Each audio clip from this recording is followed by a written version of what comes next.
How are tribes determined as a scheduled tribe? Tribes को ST status कब given किया जाता है? UT of Ladakh was created in August 2019. Union government given duty to National Commission for ST to recommend Ladakh's inclusion as a tribal area under the 6th schedule of the Constitution. It had recommended after careful consideration that the UT of Ladakh be brought under 6th schedule of the Constitution. Ladakh को 2019 में UT status given किया गया। National commission for ST ने लद्दाख को 6th schedule of the constitution के अंदर broad करने के लिए यहाँ पर रिकमेंडेशंस गिवन किए। What is the process of inclusion in ST list?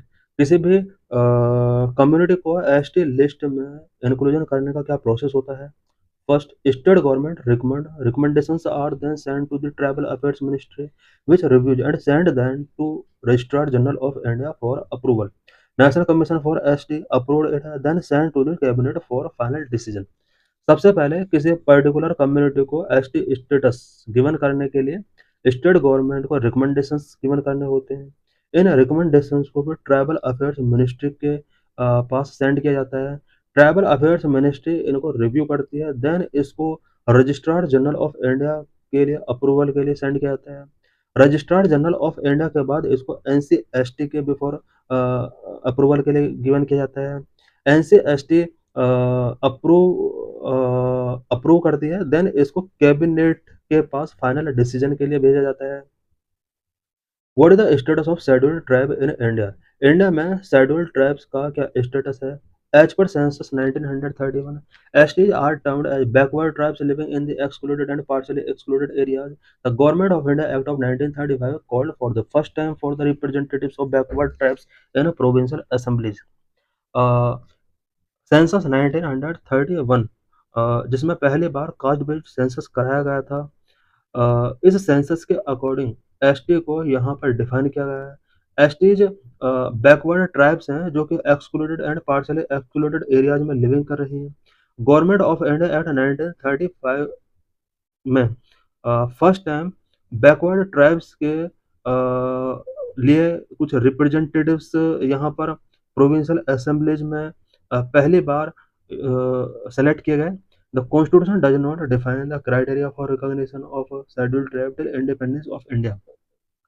India के इंडिपेंडेंस तक शेड्यूल्ड ट्राइब्स को रिकॉग्नाइज करने का कोई क्राइटेरिया डिफाइन नहीं किया गया था।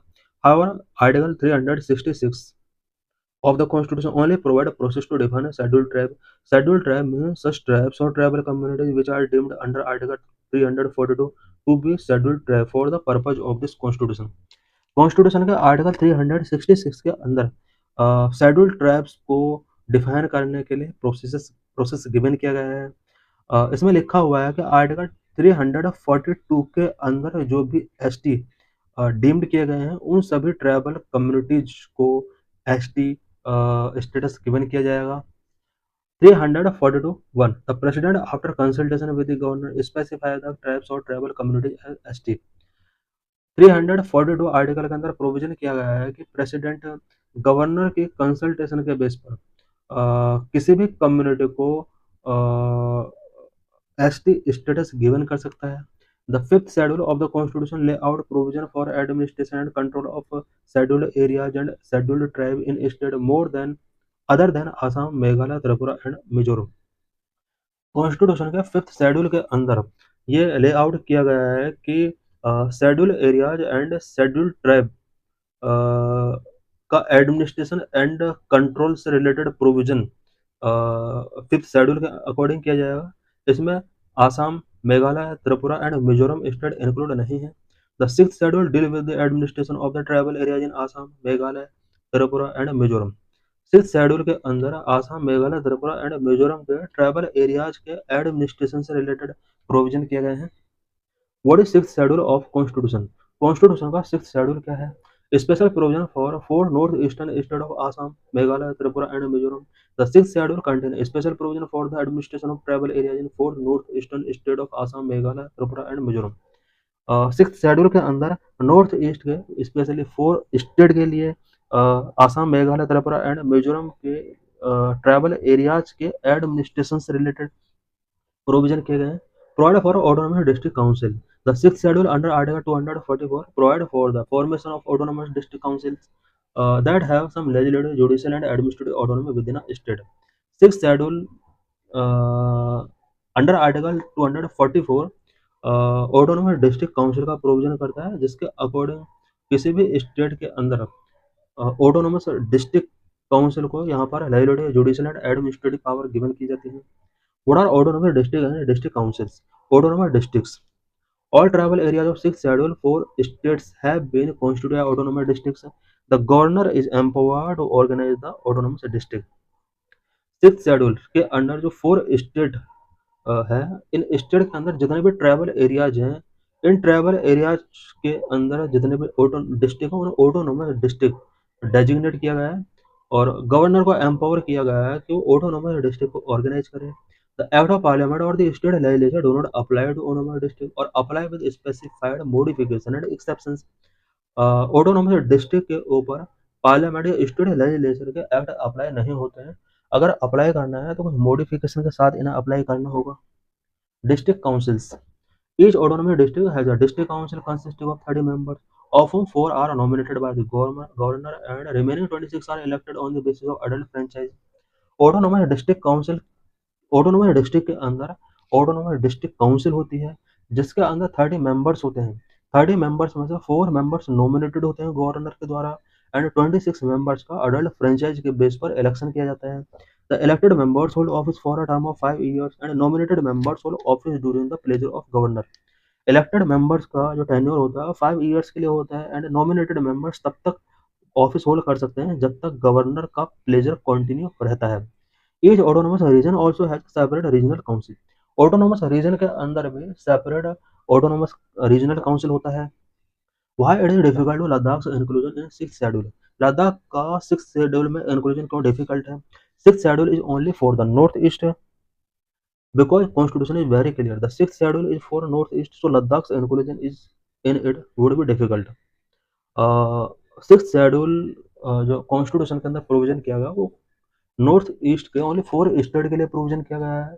यही वजह है कि इसको लद्दाख को सिक्स शेड्यूल के अंदर ऐड करना वेरी डिफिकल्ट हो सकता है। In our constitution no region outside the north east has been included in this six schedule. Arunachal Pradesh and Nagaland which are totally tribal are also not in the six schedule. हमारे constitution में 4 state को छोड़कर north east state का कोई भी reason six schedule के अंदर include नहीं किया गया। इवन अरुणाचल प्रदेश एंड नागालैंड जो कि टोटली ट्राइबल स्टेट हैं, सिक्स शेड्यूल के अंदर ऐड नहीं किए गए हैं। Even in Manipur which was predominantly tribal population in some places the autonomous councils are not included in the six schedule. Manipur के अंदर भी ट्राइबल पॉपुलेशन जिन प्लेसेस पर है, उन प्लेसेस की ऑटोनोमस काउंसिल को भी सिक्स शेड्यूल के अंदर ऐड नहीं किया गया है। Fifth schedule for tribal areas in the rest of the country there is fifth schedule. 4 state को छोड़कर कंट्री में जहां भी ट्राइबल एरिया है, उन ट्राइबल एरियाज के एडमिनिस्ट्रेशन के लिए फिफ्थ शेड्यूल के अंदर प्रोविजन किए गए हैं। Need to amend the constitution. However, if a government to decide for including Ladakh in sixth schedule, it need to bring a bill to amend the constitution for this purpose. Government अगर लद्दाख को six schedule के अंदर include करने का decision taking करती है, then constitution को amend करना होगा। कॉन्स्टिट्यूशन के अमेंड के बाद ही सिक्स शेड्यूल में लद्दाख को ऐड किया जा सकता है। Legal provisions to protect ST. STs को प्रोटेक्ट करने के लिए लीगल प्रोविजंस क्या क्या है कॉन्स्टिट्यूशन में? Number of protection of civil rights act 1955 against untouchability. Untouchability के अगेंस्ट भी एक राइट बना हुआ है, एक्ट है। Number of schedule caste and schedule tribe act 1918 है। एससी एसटी एक्ट के नाम से भी इसको जाना जाता है। Number 3 provisions of panchayat extension to the schedule caste act 1996, PESA act के नाम से भी इसको जाना जाता है। इससे रिलेटेड नेक्स्ट आर्टिकल हम डिस्कस करेंगे। Schedule tribes and other traditional forest dwellers act 2006। What are various initiatives related to ST community? TRIFED, digital transformation of tribal schools, development of PVTGs, Pradhan Mantri Van Dhan Yojana. What are various committees related to ST? Xaxa committee 2013, Bhuria commission 2002-2004, Lokur committee 1965, national commission for ST NCST, constitutional provisions NCST establish under article 338 A, constitution के article 330 A के under NCST को provision किया गया है। The 89th constitutional amendment act 2003 separated the erstwhile joint commission for NCST and ancestry.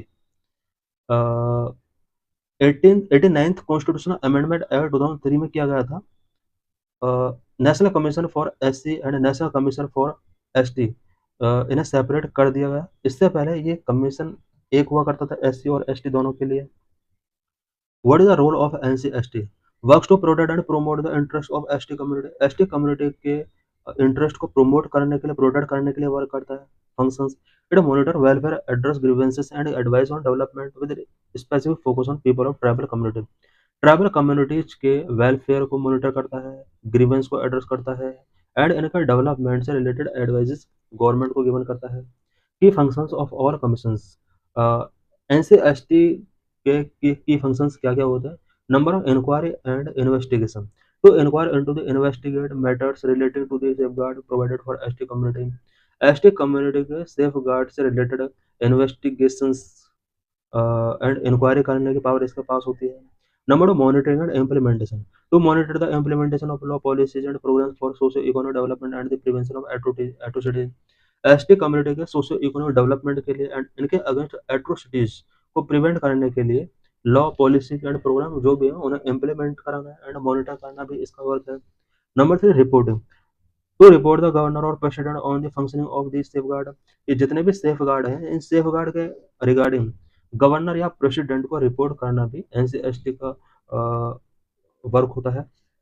Number four policy advice, to advise the government on issues related to welfare and development of STs, STs के welfare and development से related issues पर government को advice given करना भी इसका एक main work होता है। This is P by Q related to this article.